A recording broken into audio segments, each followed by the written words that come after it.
अस्सलाम वालेकुम dear students. तो आज हम कंप्यूटर का चैप्टर नंबर 2 स्टार्ट करने जा रहे हैं, जिसके कुछ टॉपिक हम डिस्कस करेंगे। तो उसमें सबसे पहला जो टॉपिक है वो है रिलेशन डेटाबेस सिस्टम, जिसको RDBS कहा जाता है। तो ये बेसिकली हम जब एक रिलेशन की बात करते हैं तो हम एक टेबल की बात कर रहे होते हैं, मतलब कि टेबल में रोज़ और कॉलम्स होती हैं। तो कुछ रोज़ और कॉलम्स जो हैं वो मिलकर एक टेबल बनाते हैं, जिसको हम रिलेशनल डेटाबेस सिस्टम कहते हैं। कि हम अपना डाटा जो है वो टेबल्स की फॉर्म में स्टोर करने जा रहे होते हैं या फिर टेबल की फॉर्म में डाटा को शो करते हैं। तो इसको थोड़ा रीड कर लेते हैं, तो इसको आप अच्छे से समझ आ जाएगा आपको। In relation database a file structure is defined as a two-dimensional array or table having a unique name in a particular database। तो वो यही बात कह रहा है कि हमारा टू डायमेंशनल एरे जो होता है, जिसमें एक रो होती है और एक कॉलम होता है, या फिर उसको आप एक टेबल भी कह सकते हैं, लेकिन उसका एक कोई स्पेसिफिक नेम होगा। अब स्पेसिफिक नेम का क्या मतलब है? जैसे अगर आपको कोई कहता है कि मुझे एक डेटाबेस चाहिए जिसका नेम स्टूडेंट हो, तो आप उस जिसका नेम कॉलेज हो तो उसके अंदर सारे स्टूडेंट ही हों, तो आप क्या करेंगे, स्टूडेंट के नेम से एक डेटाबेस बना देंगे। ठीक है, तो आपका ये जो टेबल बनेगा वो एक स्टूडेंट का होगा, और उसके बाद जो है आप उसमें एट्रीब्यूट डाल सकते हैं। जैसे सपोज करते हैं कि आपका क्या हो सकता है, रोल नंबर हो सकता है, और उसके बाद नेक्स्ट आपका जो है वो नेम भी हो सकता है। तो इस तरह आप इसको टेबल की फॉर्म में लिखेंगे। यहाँ पर बीच में आप कुछ एक कॉलम ऐड करेंगे। तो इसी तरह जो है आप इस चीज़ को बना सकते हैं और इसके टेबल की फॉर्म में। ठीक है, तो उसके बाद next, all columns of database are called fields. तो हमारे पास जो वर्टिकल लाइंस होती हैं वो बेसिकली हमारे पास क्या होती हैं, एक कॉलम्स होते हैं। जैसे सपोज करते हैं मैं यहाँ पर एक टेबल बना रहा हूँ, इस तरह का टेबल है। तो उसके अंदर अब जितनी भी आपके पास वर्टिकल लाइंस होंगी वो सारे के सारे आपके पास क्या होंगे, वो उसकी फील्ड्स होंगी। सपोज करते हैं कि जैसे हमारे पास एक ये फील्ड है, और उसी तरह फिर नेक्स्ट आगे सपोज हमारे पास एक ये फील्ड है, एक ये भी फील्ड है, ये भी फील्ड है, और ये भी, ये इस तरह की ये जितनी हैं ये सारी की सारी हमारे पास फील्ड्स होती हैं। और उसके बाद जो है हम फिर बात करते हैं, each record is placed in a table in the form of row. तो अगर हम इसकी अब रोज़ बना देते हैं, सपोज करते हैं कि मैं एक रो यहाँ पर बना देता हूँ, तो अब ये इसकी दो रोज़ हो जाएंगी। और अगर यहाँ पर हम रिकॉर्ड इंसर्ट करेंगे तो एक रो एक कंप्लीट रिकॉर्ड को शो कर रही होगी। मीन अगर यहाँ पर रोल नंबर 1 है और यहाँ पर हम कोई नेम ऐड कर सकते हैं, यहाँ पर जो है हम कुछ भी कोई उसकी क्लास ऐड कर सकते हैं, उसका फादर नेम ऐड कर सकते हैं, और कॉन्टैक्ट नंबर ऐड कर सकते हैं, जो हमारे पास ये कंप्लीट किसी एक स्टूडेंट का रिकॉर्ड होगा। ठीक है, उसके बाद है a row is also called a tuple और अकरेंस ऑफ अ टेबल। तो एक जो रो होती है उसको टपल के नाम से भी डिफाइन किया जाता है। Here are a few important definitions regarding database and file management system concepts। तो कुछ हमारे पास एग्जांपल्स हैं जो डिफरेंट वेज से एक्सप्लेन की जा सकती हैं। जैसे डाटा एलिमेंट है, फील्ड, डाटा एलिमेंट, एट्रीब्यूट और कॉलम। तो ये सारी एक ही चीज़ का नाम है। फील्ड और data item in database are terms as data items, attributes और कॉलम्स। तो ये सारे के सारे एक ही चीज़ के नाम होते हैं। अगर इस तरह का क्वेश्चन आता है कि डिफ़ाइन फील्ड, तो एक ही बात है, डिफ़ाइन डाटा एलिमेंट तो भी एक ही बात है, अगर जस्ट डाटा एलिमेंट आता है तो भी एक बात है, एट्रीब्यूट या फिर एक कॉलम आता है तो भी सेम बात है। और उसके बाद नेक्स्ट हमारे पास अगर हम रो की बात करते हैं, एक रैकेट की बात करते हैं, या फिर एक टपल की बात करते हैं, तो भी सेम ही किस्म का क्वेश्चन होगा। तो उसमें आप ये बता सकते हैं कि किसी भी एक टेबल के अंदर जो एक रिकॉर्ड होता है उसको हम एक रो कह सकते हैं, एक टपल भी कह सकते हैं। तो racket in a file management system, file management structure are terms as rows और टपल इन डेटाबेस स्ट्रक्चर्स। तो उसके बाद नेक्स्ट हमारे पास अगर हम एक फ़ाइल की बात करते हैं, एक टेबल की बात करते हैं, एक रिलेशन की बात करते हैं, या एक डाटा ऑब्जेक्ट की बात करते हैं, तो उससे यही ज़ाहिर होता है कि हम एक टेबल की बात कर रहे हैं। लाइक अगर हम एक फ़ाइल की बात करते हैं तो हम कहेंगे कि किसी एक टेबल के बारे में बताया गया। नॉर्मली तौर पर जो क्वेश्चन आता है या तो वो पूछा जाता है कि एक टेबल या फिर रिलेशन क्या होता है। अगर आप वहाँ पर क्वेश्चन आता है कि टेबल क्या है, तो आप डेफिनेशन लिख सकते हैं कि फाइल और database in databases are terms as table, relations और data objects in database structures। तो ये जितनी भी इस तरह की क्वेश्चंस आएंगे तो उसमें आप इस तरह लिख सकते हैं कि रिलेशन हो या फिर आपका टेबल हो या फिर फाइल हो या फिर डाटा ऑब्जेक्ट हो, तो सब में एक ही बात होगी। नेक्स्ट हमने डिस्कस करना है कि बेसिकली हमारे पास जो एक टेबल या रिलेशन होता है वो क्या होता है और उसके कुछ प्रॉपर्टीज़ होती हैं, उसको हम डिस्कस करते हैं। Table contain the descriptive information about an entity. अब एंटिटी क्या है? एंटिटी एक ऐसी चीज़ है जो रियल वर्ल्ड में मौजूद होती है। लेट्स सपोज अगर हम एक स्टूडेंट की बात करते हैं तो स्टूडेंट एक एंटिटी है। उसके बारे में अगर हम इंफॉर्मेशन लिखेंगे कि एक स्टूडेंट के बारे में हमें इंफॉर्मेशन चाहिए, तो उसमें हमारे पास क्या हो सकता है? उसका कोई नेम हो सकता है, रोल नंबर हो सकता है। लेट्स सपोज मैं यहाँ पर रोल नंबर लिख देता हूँ, फिर लिख देता हूँ उसका नेम हो सकता है, उसका फादर नेम हो सकता है। तो ये सारी चीज़ें इंफॉर्मेशन किसकी हैं? इंफॉर्मेशन बेसिकली ये सारी हमारे पास किसी एक स्टूडेंट की है।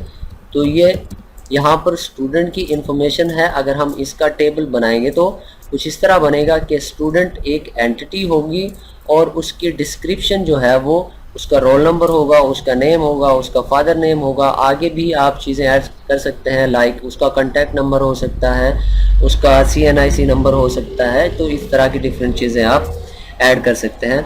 तो इस तरह जो हम डिस्क्रिप्टिव वे में उसको बयान करते हैं वो एक टेबल के फॉर्म में बयान करते हैं। तो दूसरा ये भी हो सकता है collection of rows and columns is called table. तो collection of rows and columns होता है, सपोज करते हैं कि यहाँ पर हमारे पास एक टेबल है जिसको मैं यहाँ पर ड्रा करता हूँ, और अभी तक इसको हम ये नहीं कह सकते कि हमारे पास कोई एक टेबल है या कुछ है।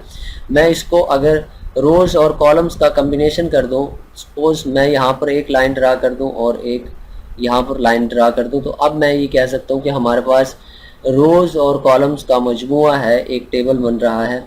तो ये फिर एक स्टूडेंट का भी हो सकता है, जिस चीज़ का मर्जी आप बनाना चाहें बना सकते हैं। तो उसके बाद है each intersection of a row and column is called cell. तो ये यहाँ पर क्या है? यहाँ पर ये रो और ये कॉलम इंटरसेक्ट कर रहे हैं, यानी मिल रहे हैं। उसी तरह यहाँ पर ये कॉलम और यहाँ पर ये रो इंटरसेक्ट कर रहे हैं। उसी तरह ऊपर से देखें तो यहाँ पर ये रो और ये कॉलम यहाँ पर इंटरसेक्ट कर रहे हैं। तो ये सब मिलकर एक सेल बना रहे हैं, ठीक है। उसके बाद each record in file system becomes a row of a relation in a database। तो हर वो जो रो होती है वो कंप्लीट एक किसी एंटिटी क्या रिकॉर्ड होती है। सपोज अगर रोल नंबर 1 है, उसका कोई नेम है, मैं यहाँ पर लिख देता हूँ। सपोज करते हैं कि उसका नेम अली है और उसका फादर नेम भी कुछ हो सकता है। तो ये उसका कंप्लीट का कंप्लीट एक रिकॉर्ड हो जाएगा, ठीक है। तो एक रो जो है वो किसी एक शख्स की, किसी एक चीज़ की का एक जो है वो रिकॉर्ड हो सकता है। उसके बाद नेक्स्ट हम देखते हैं each record of a file management system is called tuple या अक्रेंस। और उसके बाद फिर ये सारी चीज़ें हम पीछे भी पढ़ चुके हैं कि रिकॉर्ड को जो है वो हम टपल या अक्रेंस भी कह सकते हैं। Each entity is composed of attribute field and such attribute field or a table has only one value। तो हर attribute जो होता है उसकी सिर्फ एक वैल्यू होती है। वो कैसे? जैसे मैंने यहाँ पर क्या किया, मैंने यहाँ पर सपोज करते हैं लिखा रोल नंबर, तो अब इसकी वैल्यू हमेशा 1 होगी। कैसे? वो इसलिए कि अगर मैं यहाँ पर कि इसके रिलेटेड एक और वैल्यू दे देता हूँ, अगर हम इसका रिकॉर्ड सर्च करेंगे तो हमारे पास दो वैल्यूज़ आएंगी, तो इसलिए इसकी एक सिंगल वैल्यू का होना हर हाल में लाजमी होता है। मतलब इसमें किसी किस्म की रेपिटेशन नहीं हो सकती। Each file in in a file management system corresponding of a table in a database management system। ठीक है, तो हर जो फाइल होती है उससे वो रिलेटेड होती है, उससे डिफरेंट नहीं हो सकती। File management system correspond to a database management system, तो फाइल मैनेजमेंट का भी ज़रूरी है कि वो उससे रिलेट करे जिसके बारे में हमने डेटाबेस बनाई है। ठीक है, तो उसके बाद नेक्स्ट हम डिस्कस करते हैं एंटिटी क्या होता है और वो किस तरह हम उसको एक्सप्लेन कर सकते हैं। Anything about which we want to keep information in a database is called entity. अब यहाँ पे ये एग्जांपल को थोड़ा देखें। एग्जांपल को अगर हम देखें तो यहाँ पर ये हाईलाइट हो रहा है, कुछ क्या हाईलाइट हो रहा है कि हमारे पास जो एंटिटी है वो स्टूडेंट है और उसके बारे में जो ये कंप्लीट इंफॉर्मेशन यहाँ पर लिखी हुई है वो बेसिकली हम डिस्क्राइब कर रहे हैं किसको, स्टूडेंट को। क्या रोल नंबर है स्टूडेंट का, उसका नेम है, उसका जेंडर है, उसका एड्रेस है और उसका टेलीफोन नंबर है। तो वही चीज़ यहाँ पर बताई गई है कि anything about which want to keep information in a database is called an entity. तो ये एंटिटी है और उसके बारे में ये सारी इंफॉर्मेशन है जो हम डेटाबेस में सेव करना चाहते हैं। उसके बाद next, an entity can be a person, object, concept और anything about which we can think of. हर वो चीज़ जिसके बारे में हम सोच सकते हैं। लाइक यहाँ पर एक टीचर भी हो सकता है, एक कॉलेज भी हो सकता है, एक कोई ऑर्गेनाइजेशन भी हो सकती है, कोई एक एम्प्लॉय भी हो सकता है। तो ये सारी चीज़ें हमारे पास कोई एक एंटिटी होती है। Name of an entity is written in a capital form. बहुत इंपॉर्टेंट पॉइंट है कि जब हम एंटिटी का नाम लिखते हैं तो उसको हम कैपिटल फॉर्म में लिखते हैं।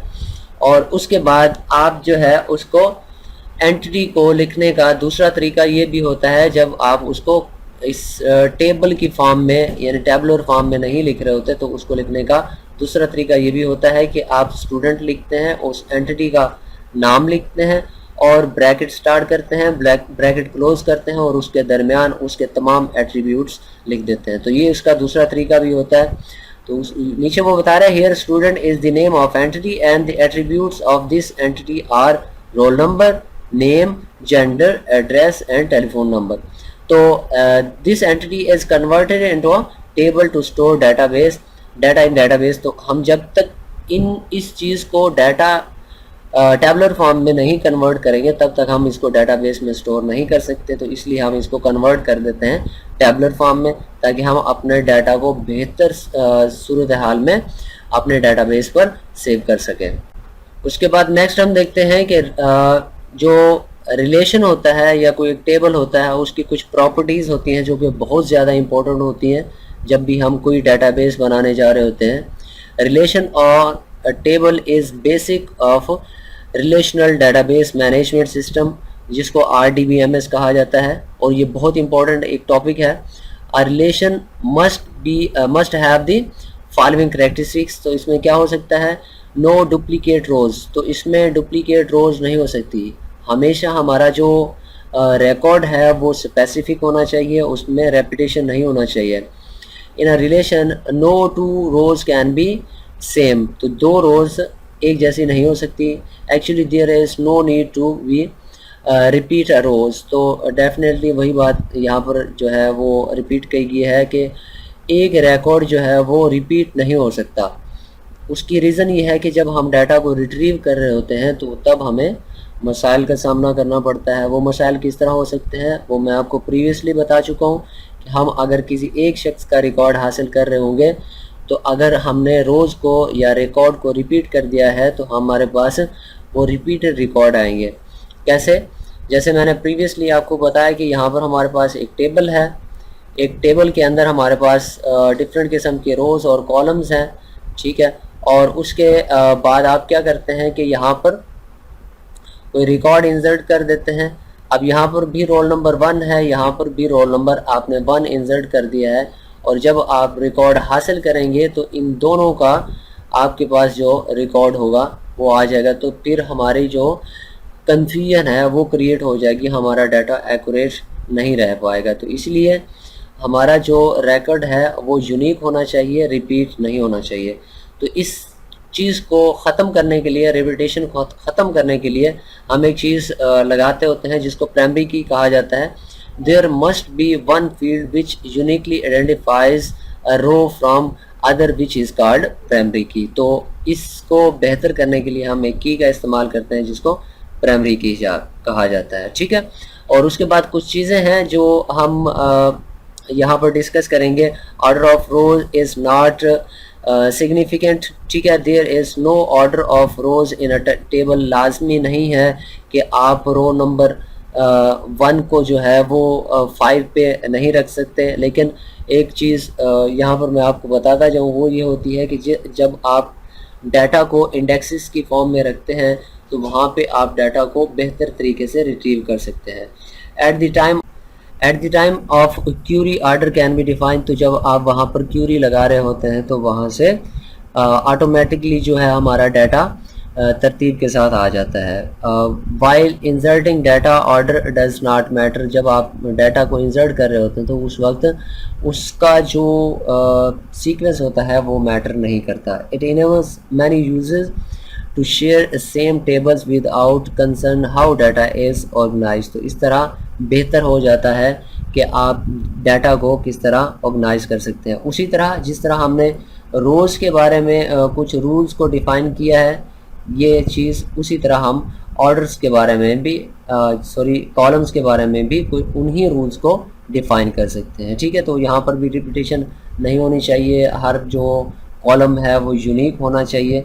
तो इस तरह जो है हम बेहतर डाटा और यूनिक डाटा और कंसिस्टेंट डाटा हासिल कर सकते हैं।